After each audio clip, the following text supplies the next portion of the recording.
All right, one last sample problem here. A buffer is made by adding 25 grams of ammonia and 45 grams of ammonium chloride to enough water to make a 1.75 liter solution.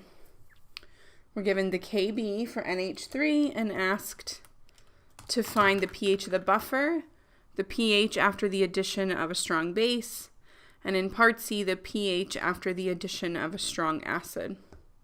Here's the biggest difference in this problem. Previous to this, we've been assuming a 1 liter solution, which isn't true in this case. So we'll see in the next couple slides as we walk through the answer how to address this. All right, so part A of this problem asks us to find the pH of the original buffer solution. In order to do that, we have to know the initial concentration of the acid and base. So we got to take care of that first. So we start with the number of grams of each substance, both the NH3 and the NH4Cl. So 25 grams of NH3 divided by its molar mass gives me 1.47 moles in 1.75 liters. Gives an initial concentration of the base equal to 0.840 molar. We do the same thing with the NH4, 45 grams divided by its molar mass, 53.5, and we get 0.841 moles in 1.75 liters is 0.481 molar. Also, in order to use the Henderson-Hasselbalch equation, we have to find the Ka. So we were given the Kb value for NH3. So you just have to remember that Ka is 1 times 10 to the minus 14 over the Kb value. All right, so that gives us a Ka of 5.56 times 10 to the minus 10. So in part A, to find the pH, it's the Henderson-Hasselbalch equation, the minus log of the Ka, or the pKa is what we're finding. So remember, this is pKa minus log of 5.56 times 10 to the minus 10, plus the log of the base concentration over the acid concentration, 0.840 over 0.481. So the original pH of the buffer, the initial pH of the buffer, is 9.50. Okay, so in parts B and C, we're going to add some strong base and some strong acid and see what happens to the pH. But remember that the point of the buffer is to resist those changes in pH. So we shouldn't see the pH change by very much from that 9.50. Okay, so in part B, we're going to add a strong base.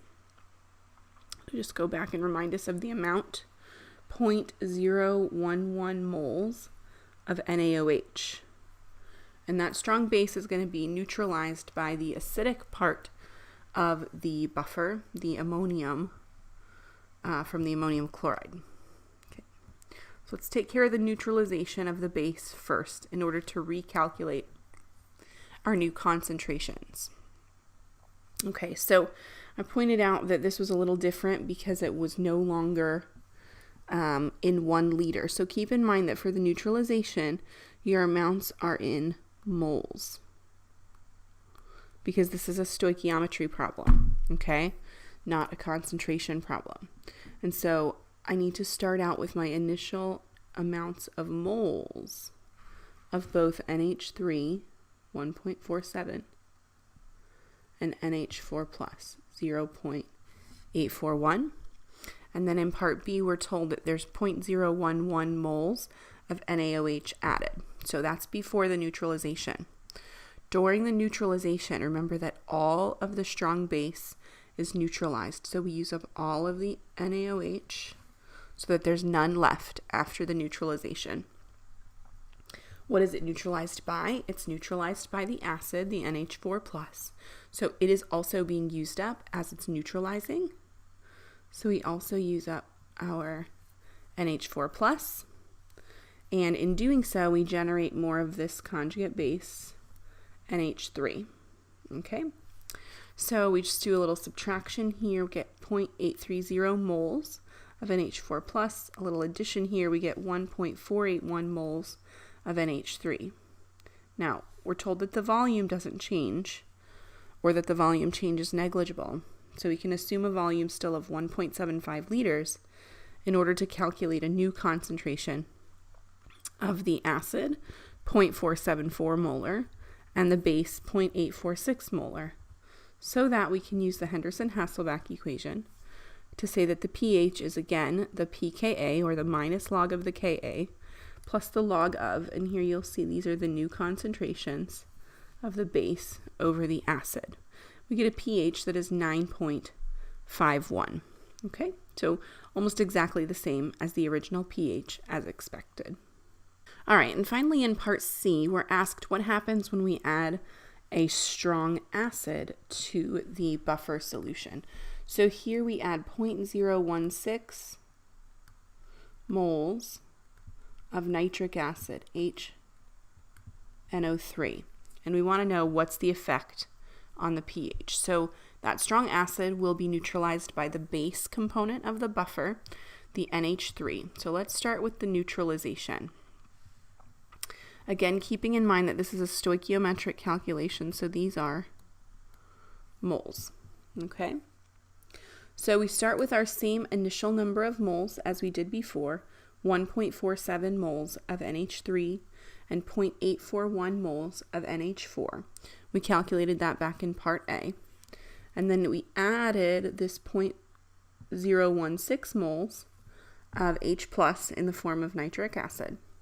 Now, during the neutralization, all of that acid is neutralized so that we end with 0, neutralized by the base, so the base is being used up as well. So we use up our base and create more of our conjugate acid, NH4 plus, so that we can find the number of moles after the neutralization.